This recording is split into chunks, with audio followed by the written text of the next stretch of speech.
Sí hay líderes dentro de la organización y dentro de la iglesia.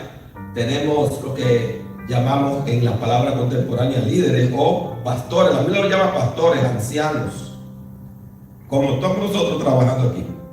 Por eso dice, la Biblia nos compara con niños espirituales. Primera de Pedro, capítulo 2, versículo 2. Dice, desead como niños recién nacidos la leche espiritual no adulterada. Está comparando a una persona que viene a Cristo y pasa lo que Jesús le dijo a Nicodemo. Nicodemo, tienes que nacer de nuevo. Y así dice, desead como niños recién nacidos la leche espiritual no adulterada. Pero en el nuevo pacto, ese no es tu líder el que te está ayudando cuando tú eres un bebé.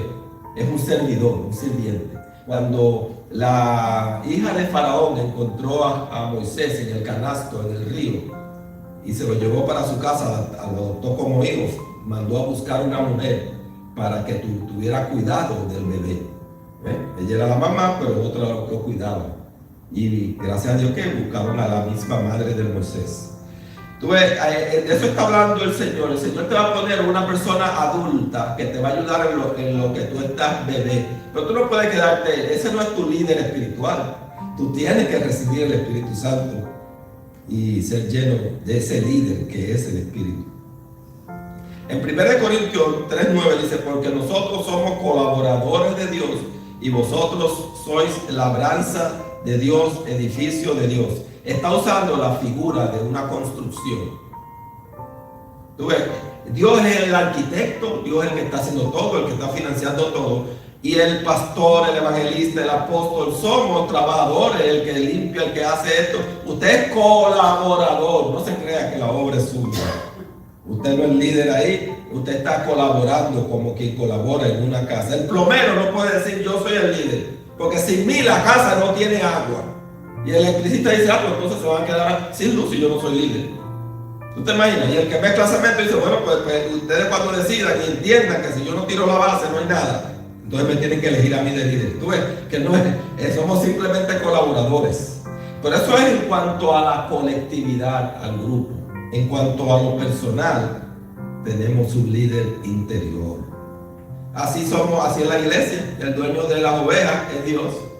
El pastor está trabajando para Dios y tiene que hacerlo con integridad. Por eso dice el apóstol San Pedro en su primera carta, capítulo 5, versículo 5. Igualmente, jóvenes, está sujetos a los ancianos, de tal manera que seáis todos sujetos unos a otros. Tú ves, no es como un líder que te va a guiar, tú tienes que pedirle permiso a todos. Dice que te sujetes a los ancianos. ¿Cómo? Lo dice claro. Primera de Pedro 5:5. Otra vez, te voy a leer. Igualmente, jóvenes, está sujeto a los ancianos, de tal manera que seáis todos sujetos unos a otros. Tú ves, todos sujetos uno a otro es el final. Aquí no hay nadie mejor que nadie.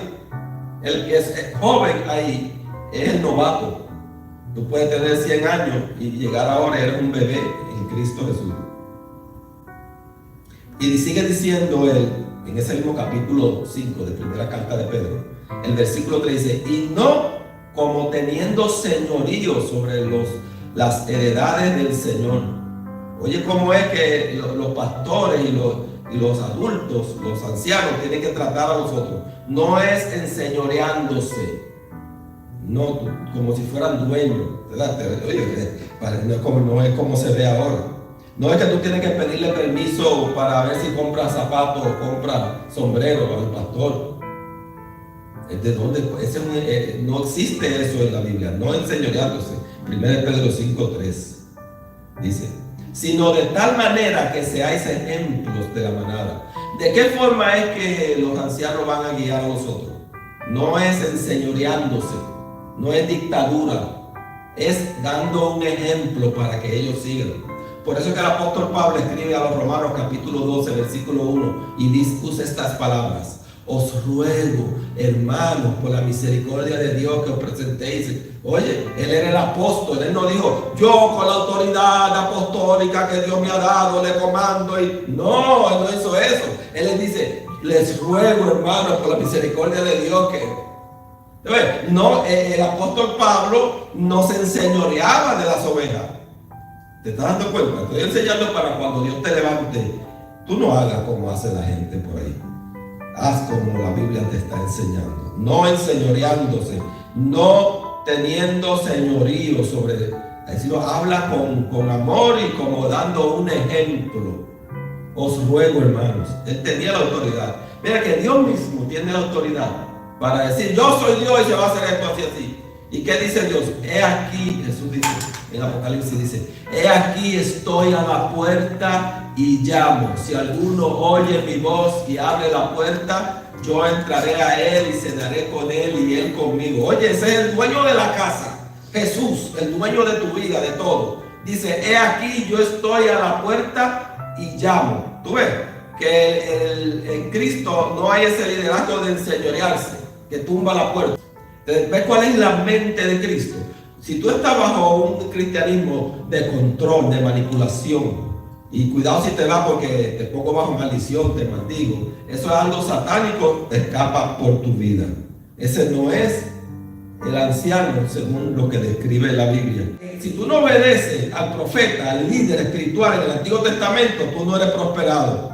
Si tú puedes tener juicio, puedes morir. Eso es en el Antiguo Testamento. Por eso, fíjate, cuando te hablan de liderazgo, casi todos los ejemplos es Antiguo Testamento, Antiguo Testamento. Pero aquí el apóstol Pablo, el que no obedece al apóstol Pablo, él no le dice que le caiga fuego y lo queme. Vinieron unos hombres y le dijeron a Elías, varón de Dios, y le dijo, yo soy varón de Dios, caiga fuego del cielo y te queme a ti y a tus 50 soldados. Y cayó fuego del cielo y lo quemó. Eso es en el Antiguo Testamento. En el Nuevo Testamento no es así. ¿Estás entendiendo eso? No hay supremacía.